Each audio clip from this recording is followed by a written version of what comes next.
L'île italienne d'Ischia sous le choc après le glissement de terrain qui a ravagé la ville de Casamicciola Terme. Une femme a été tuée et des dizaines de personnes sont encore recherchées. L'opposition et le gouvernement vénézuélien donnent leur feu vert à la création d'un fonds chapeauté par les Nations Unies et chargé de financer des programmes d'aide pour les plus démunis. Au moins une personne a été tuée et des dizaines d'autres sont encore recherchées dans la petite ville italienne de Casamicciola Terme.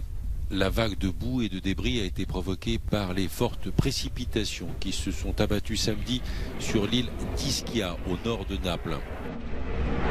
La victime avait 31 ans et la presse italienne fait état d'au moins 13 blessés. Nous craignons qu'il y ait d'autres victimes. Mais pour l'instant, le bilan est d'une morte.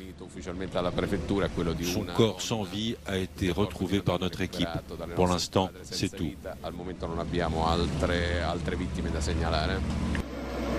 Une trentaine de familles sont piégées chez elles sans eau ni électricité. La coulée de boue et de débris bloque l'accès des pompiers à certains quartiers.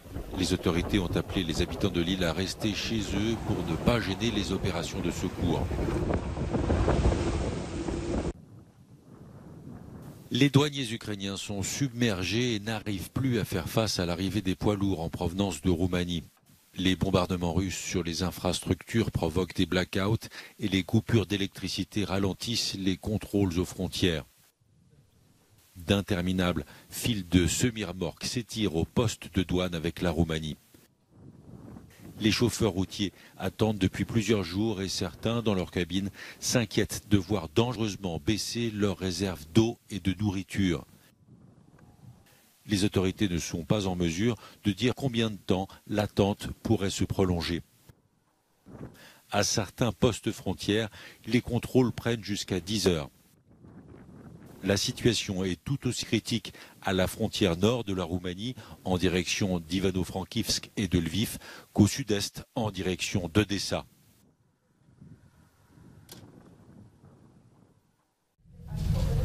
L'opposition et le gouvernement vénézuélien donnent leur feu vert à la mise en place d'un fonds en faveur des plus démunis. Le fonds sera dirigé par les Nations Unies. L'accord a été dévoilé par le responsable du groupe de diplomates qui chapeaute les négociations entre le gouvernement de Caracas et l'opposition. Les parties ont convenu de prendre toutes les dispositions nécessaires auprès des autorités et institutions nationales et étrangères, publiques et privées, pour obtenir les avoirs vénézuéliens gelés qui sont nécessaires à la réalisation des objectifs. Les États-Unis ont réagi à l'accord en annonçant un allègement de l'embargo pétrolier envers le Venezuela. Le géant des hydrocarbures Chevron est autorisé à y reprendre partiellement ses activités d'extraction. Le ministre bélarusse des Affaires étrangères Vladimir Makey est mort à l'âge de 64 ans.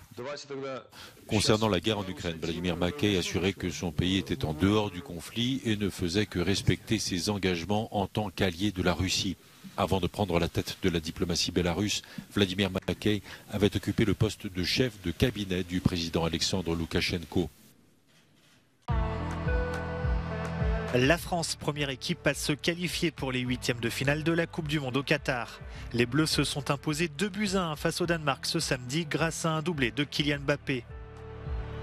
Dans l'autre match du groupe D, l'Australie l'a emporté 1-0 contre la Tunisie.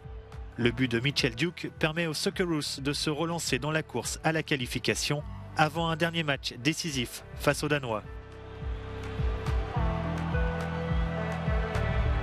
Dans le groupe C, l'Argentine respire. Après une défaite surprise face à l'Arabie Saoudite, l'Albi Céleste a battu le Mexique 2-0 avec un but de Lionel Messi, son deuxième du tournoi.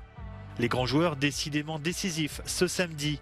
L'attaquant polonais Robert Lewandowski a permis à son équipe de s'imposer 2-0 contre l'Arabie Saoudite avec un but et une passe décisive. Rien n'est joué dans ce groupe C où les 4 équipes peuvent encore se qualifier.